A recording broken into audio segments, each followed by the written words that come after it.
The U.S. Embassy held a workshop to talk about cybersecurity in cooperation with the Ministry of Interior.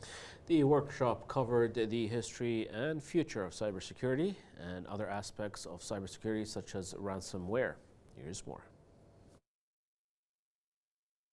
The U.S. Embassy and the Ministry of Interior held a workshop of a three-part series of cybersecurity lectures.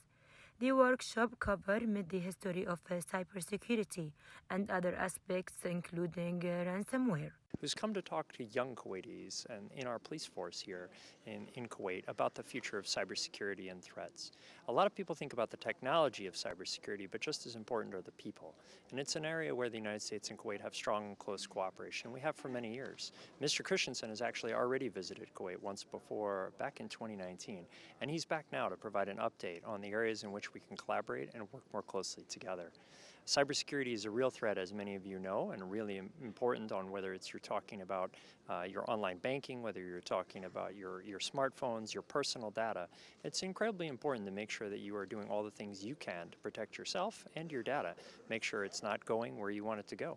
This workshop is the second one focused on cybercrime operations and what is the cybersecurity expert United States and the territories inquire about the future service experience, the technology services for people.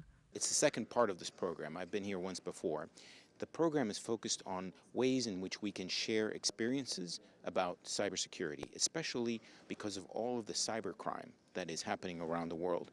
And we know that cyber criminals work together very well across the borders, and, well, governments and people need to do the same thing. So what I'm hoping to do is to share some of our experience, good and bad, in trying to respond to cybercrime and other types of hacking with my colleagues in Kuwait, and also learn from them. And hopefully from that interaction, we can become better at protecting and safeguarding our people and our economies. Amid these great challenges faced by communities, security agencies are active and educational institutions interact to educate generations about the seriousness of the cybersecurity.